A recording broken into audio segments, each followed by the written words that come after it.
Hey, welcome back. Hayden Crabtree here, best-selling author of Skip the Flip, Secrets the 1% Know About Real Estate Investing. And today, I want to talk to you about multifamily housing. Multifamily, also known as multifam, don't call it that, but multifamily is one of the most primary assets that everybody thinks about today whenever they want to become a real estate investor. So I want to make this video and talk to you guys about why multifamily is a good investment, why multifamily is not a good investment, what you need to know about it before you get into multifamily, okay? So back when I was in college, I got this book, Multifamily Housing. It is huge. We don't need this, okay? Books that big, you can do a whole lot of reading. I'm gonna tell you today in this video the essentials of what you need to know in order to become an effective multifamily investor and decide if multifamily is for you or isn't for you. So what I'm gonna do in this video, the structure is gonna be is I'm gonna go over the cons of investing in multifamily, then the pros, and the pros is gonna parlay into the whiteboard over there. I want to show you guys how multifamily is valued and what you need to know about making money in multifamily properties, okay? So before we get into it, I want to ask you guys, please subscribe to the channel, smash the like button on this video. It's going to get the reach out. It's going to make this video more popular. I would super appreciate it. And I want to make sure you guys are subscribed to the channel so that you catch my next videos as they come out. All right, so let's dive into it. What are the cons of investing in multifamily? Well, the first thing to think about if you're going to go out and you're going to buy an apartment building is, hey, I'm providing somebody a place to live. Somebody is entrusting me in my investment, building that I own. Somebody is entrusting me with providing them a safe, secure, peaceful place to live where they can conduct their life, essentially. So there's a lot of responsibility that comes with being a multifamily property owner. You've got several tenants that are relying on you to give them a good place that they can conduct their lives, raise a family, build their own lives, and that's a huge responsibility. So one of the cons is that people are looking at you as the person who owns the property to make sure everything runs smoothly at where they spend the most time in their entire lives, which is their home, right? So that's one of the biggest cons, is that people rely on you to make sure things are going well all the time, and that's a huge responsibility, but it's one that you can definitely tackle. You just have to know that whenever you get into multifamily property, there's ever any sort of issues with, air conditioning, heating, water, plumbing, whatever it is, you have to respond to those things very quickly, or your property manager has to respond to those things very quickly. And that's super important to know, because the next con is that you have to have a killer property manager in order to have success in multifamily housing. Properties are great. There's going to be some natural demand for housing in those areas where you invest. Hopefully you're investing in areas with a lot of natural demand for your product. But at the end of the day, if you don't give your customers good service, if they're requesting, for, hey, I need this upgrade, I need this thing to be fixed, and you guys aren't, from a property management standpoint, giving them exactly what they need, they're going to move out, okay? Your multifamily housing complex is just like a business, and if you're not giving good customer service to your customers, and in this case your customers are your tenants, then you're not going to have a successful business, your cash flow is going to go down, and the value of your property is going to go down, okay? So that's a big con that comes with investing in multifamily property. All right, the next con is that multifamily is a very competitive market right now. There is more interest than ever from investors who want to invest in multifamily property. And what that means is actually going to become a pro here in a second, but it's a con right now, is that prices are through the roof, okay? It is very hard to find multifamily deals because of how many investors are in the market looking to find multifamily deals too. So if you're going to get in, you got to know that you're up against hundreds of thousands of other investors, and a lot of these investors are big institutional buyers. What I mean by institutional, it's not Hayden Crabtree trying to buy property. It's not, John Smith trying to buy property. It's Wall Street fund XYZ trying to buy this, and they have tons of money behind them trying to find these deals, okay? And the reason that there's so many people trying to find these deals is also a pro, is because they're so reliable, they're such great investments. But for now, we're going to talk about it like it's a con. If you want to become an investor, if you want to invest in deals, then you have to go out and you have to find deals. And if you're up against hundreds of thousands of other people, you have to be a really good marketer, and you have to really understand how to find off-market deals, Because if you're going out and you're just getting on LoopNet or you're getting on Crexy and you're trying to find these deals, the deals aren't going to be there, okay? All those deals are going to be overpriced. You're not going to make any money on those deals, and in fact, you might even lose money. So a lot of people today are overpaying for deals, which is really going to hurt them in the long run, and that's a big con because there's so many people in it. A lot of people are overpaying just to get in the game, and that's not a smart move. It is not a smart move to overpay just to get in the game. Sure, you might make some money, but you need to, as a real estate investor, make your money on the buy. Okay, I'm going to repeat that. You need to make your money on the buy, meaning if there's a property that's worth $1 million, you need to buy it for less than $1 million. A lot of people right now are buying $1 million properties for $1.2 million, $1.3 million, $1.5 million because they think, hey, in 10 years this property will be worth $2 million. That might be true, but you're going to be a lot better off, a lot less risk in your investment if you can buy it underneath what it's worth. So the next con is there's so much competition. One of the next cons after that, which is really, really big in my mind, is the amount of local regulations that revolve around being a multifamily property owner. So like we said in the beginning, if you're going to be providing people housing, then there's going to be a lot of regulations that come with that. You have to provide them heat, you have to provide them air in some places, it has to have X, Y, and Z. But another big thing is that if people don't pay, you're trying to kick people out of their houses in the eyes of the government.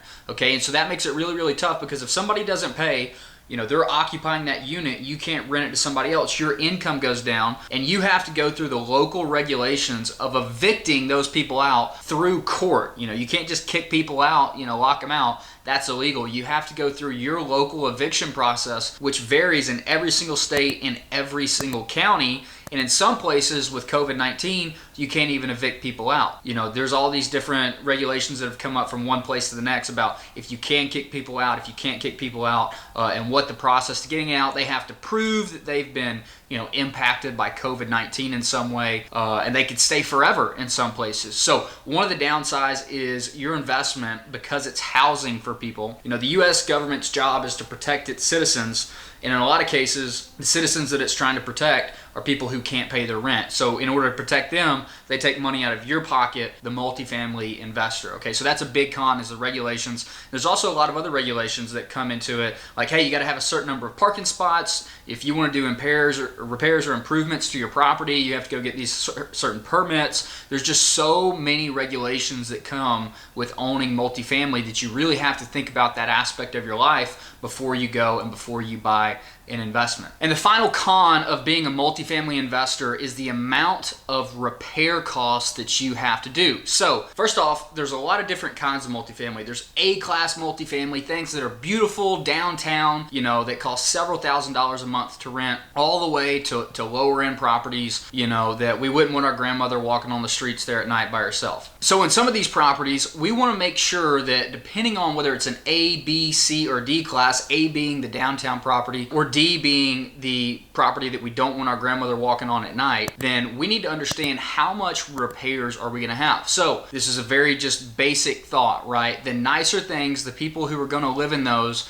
are going to be a lot less prone to damaging our properties, and the people who live in D class, they have less pride of ownership. They don't really care about your property. They're more likely to not pay their rent, to tear the place up. So depending where on the spectrum you're investing, whether it's an A property, B, C, or D property, you need to understand how much in repairs that you're going to have. But you're always going to have repairs no matter what class of properties you're investing in, with less repair money needed on the upper end and more repair money being needed on the lower end. And guess what? Fixing these things up can be super, super expensive. I invest in storage units because the repair cost is so low. But when you're investing in multifamily, you really have to budget for a lot of repair costs to your property to happen, because over time things are going to break. Dishwashers are going to break, washer machines, dryers are going to break, plumbing's going to break down. These are really complex buildings, electrical systems, not to mention, when people, they destroy rugs, or they,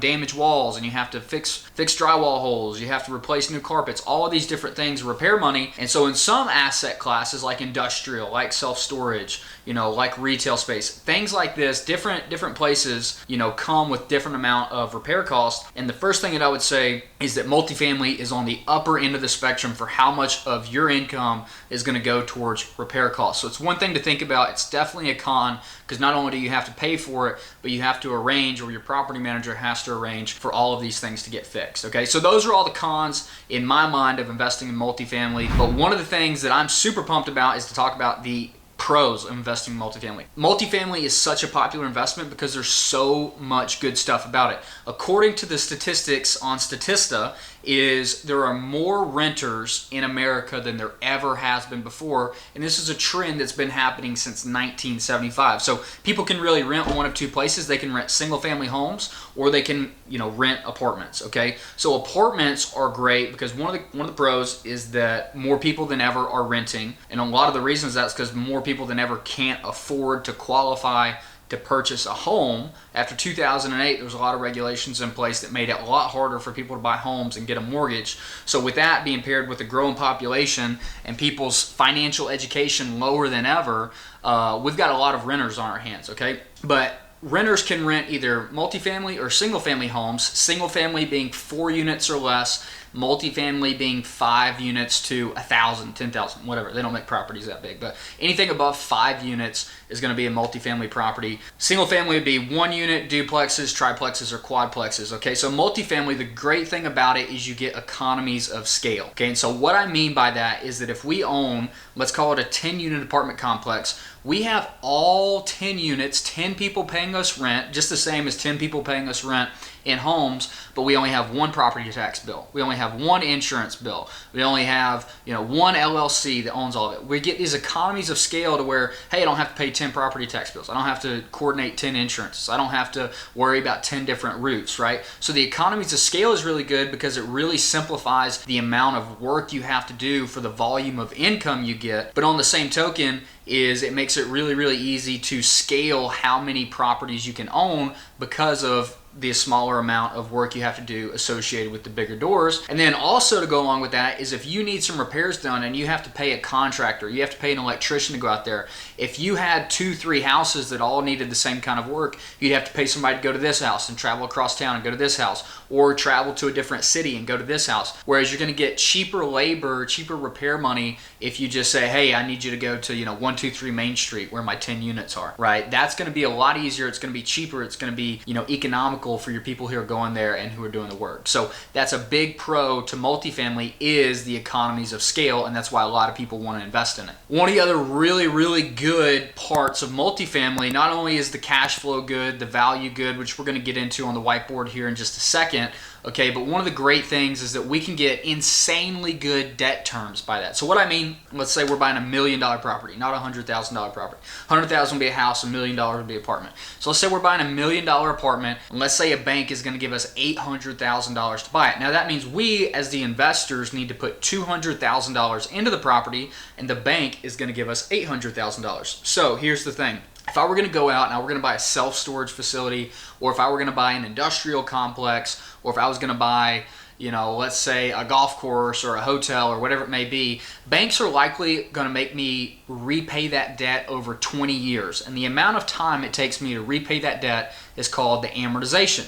Okay, so if I have to repay over 20 years versus having to repay over 30 years, which is what most multifamily investors can get, is 30-year amortization debt, then what's going to happen is essentially, if I have to repay over 20 years, I'm going to have to pay it back faster, meaning my payments each and every single month are going to be more. So if I borrow on a 30-year amortization, what that means is that my payments are going to be less. And even though I borrowed the same amount of money, because I'm taking a longer time to pay it back, what that means is that my cash flow is going to be greater. So if we bought $1 million, let's call it self-storage, and $1 million apartment complex, if they both made, let's say, $100,000 a year in NOI, and I'm going to get into this in just a second, if they both made and produced the same amount of money, my cash flow, meaning the amount I would receive as an investor, is going to be higher on the multifamily than it is on the self-storage, simply because I'm going to take longer to pay my debt back. And pretty much the reason for that is the government wants multifamily housing to be out there. They want to incentivize people to buy multifamily, and one of the ways they can do that is through special loan programs that allow multifamily investors to get 30-year debt. They even do 35 and 40-year debt on these things at super low interest rates, which really incentivizes private investors like myself and like yourself to go out and to buy these kinds of properties because they can get such great debt terms. So that is a huge benefit of multifamily, okay? The other benefits of multifamily, we're gonna talk about how to add value to multifamily and how multifamily is valued. We're about to hop over the whiteboard. I'm gonna show you guys with some actual numbers why multifamily investing can be so lucrative. See you at the whiteboard. All right, so welcome to the whiteboard. I'm gonna talk to you quickly about how multifamily is valued and why so many people wanna invest in it because of how lucrative investing in multifamily properties can be. Okay, so let me talk to you real quick about how multifamily is valued. Multifamily is unique because you can depreciate it over 27 and a half years, but it's valued like commercial property. So commercial property is valued on a cap rate, which I'm going to talk about, but normally it only gets to depreciate over 39 years unless you do accelerated depreciation. But multifamily here, you can still value it on a commercial scale, but depreciate it a lot faster. So that's a big, big boost. But let's talk about how commercial is valued. So we have income, which is our rents. We have expenses, which is, call it like water bill, property tax, etc. Things like that. And then whenever we take income minus expenses, a lot of people would think that that gives you your profit, but really what that number is called in real estate is NOI, or net operating income. So I'm going to say NOI, and this right here is how property is valued, how commercial property.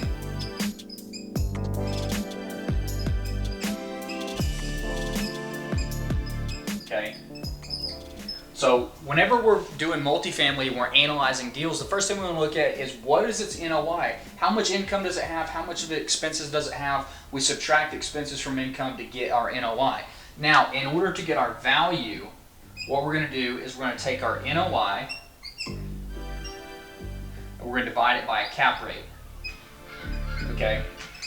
So a cap rate is essentially saying if I were to buy this property, how much of a return do I get on my money each year in NOI? Okay, so this is important to know because $1, a normal cap rate is between 5 and 7% for multifamily. So we'll call it 5 to 7% for multifamily, depending on the class and the type of the project. And that's right now in 2021. Very, very expensive properties. This is a low yield on real estate, and therefore values are really, really high. So let's just make up some numbers. Let's say we have a $300,000 income. Let's say we have $100,000 of expenses. So if we take this, it's going to give us a $200,000 NOI. Now, let's go with a 5 cap, okay? And I'm going to pull my phone out. This is my phone. I'm going to show you guys how easy this math is. So right now I did 300 minus 100. That gives me 200. Now what I'm going to do here is I'm going to take 200,000 and I'm going to divide it by 0.05, which is 5%. And that's going to give me a value of $4 million. Okay, so the value on this property is $4 million. Okay, so the reason that multifamily is so lucrative is that whenever you have low cap rates like this, every single dollar that I add to the NOI, I'm going to divide by 5%. So what I want to show you guys here, pretty easy math once you think about it. I'm going to take $1, I'm going to divide it by 5%, and that's going to give me $20. So for every $1 of NOI equals $20 of value on the property. Okay, so I'm going to say that again. For every $1 that I could add to the NOI, it's going to add $20, put $20 in my pocket on the value of the property if I were to go to sell it. So why is all this important to know? Well, it is extremely important to know because if I can buy multifamily property, let's go back to the example of the 10 units. Okay, so 10 units, and let's say each unit is renting, let's call it at $800.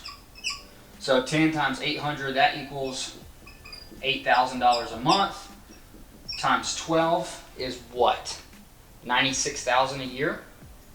It's all simple math. We don't use anything over, in real estate investing, you don't use anything over 5th grade math. That's why I love real estate investing so much. You just have to know how to use the math. It's all super easy. So $96,000, and let's say that we're going to spend, half of that money on expenses. So 96,000 divided by 2. So let's say we have $48,000 of expenses. Okay, so that would mean that my NOI, this is income, expenses, so my NOI is also going to be $48,000. Okay, and so on a 5 cap,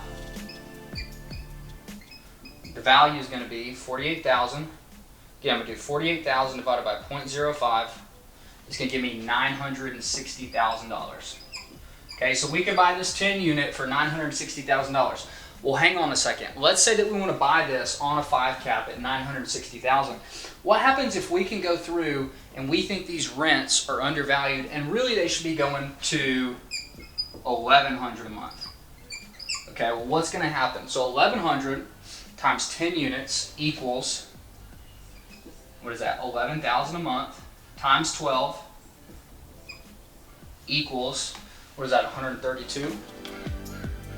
11 times 12, 132,000 a year, right? So my expenses, just because I raise my income, my expenses don't change, right? So 48,000 of expenses, which is going to give me, what's my NOI? 132,000 minus 48,000 equals 84,000. I'm analyzing a deal for you guys right now. This is how you do it. So it's going to be $84,000 NOI. So right now, the difference between $84,000 and $48,000 is $36,000. So that's going to be $36,000 of extra cash flow. A year. But also what that's going to do is we're going to take our new NOI and divide it by 5% to get our new value. And so 84,000 divided by 5% equals a new value of $1.680 million. So we went from $960,000 at the $800 a month to $1.68 million at the $1,100 a month just by raising the rents. We found a property where we thought we could raise the rents. We didn't have to do anything to the project. But here's the deal, $960,000, because we got the good debt terms, we only put 20% down on that project. So $960,000 times 0.2 for 20%. We put $192,000 down, okay? And so if we put $192,000 down, that means we borrowed $768,000. Borrowed. So what we're going to do is we're going to figure out how much we turn this $192,000 into. So I'm going to take the new value at $1.68 million. Okay, all super simple math. I'm going to subtract out the debt. We made $912. We didn't make $912. We turned the $192 into $912,000, right? So right there, we almost 5x'd our money, almost a 500% ROI. So all of this simple math, my reason in showing you this is a huge pro of multifamily investing. Super possible in the market to find a 10-unit building where the current owner hasn't raised rents, let's call it in 4 years, 5 years, and you go in and you say, hey, I think these things need to be rented at $1,100 each, and this is what you do, and this is how you can turn $192,000. I know some of you in the comments are going to say, Hayden, first step, have $192,000. Yeah, or you could go to an investor and you could split this profit with them, right? So don't limit your mind to that. So here's what I want you to see is how easy it is, the pros of multifamily investing especially, because this is super possible, but the pros of commercial investing in general. And guess what? This $1,100, it's probably going to go up to $1,400 in a couple years. Do me a favor. Let me know what would the value of this property be if the expenses stayed the same and the rents went to $1,400 a month. Drop a comment below what the new value on a 5 cap would be, and let's see who gets this math. So if you guys enjoyed this, I want to ask you, please subscribe to the channel, share this video, like this video. I'm going to put more content out just like this one. And if you haven't already gotten a copy of my free book, Skip the Flip, Secrets to 1% Know About Real Estate Investing, it's absolutely free. I want you guys to get a copy. Link in the description. In the meantime, go watch some of my other videos, and I'll see you in another one.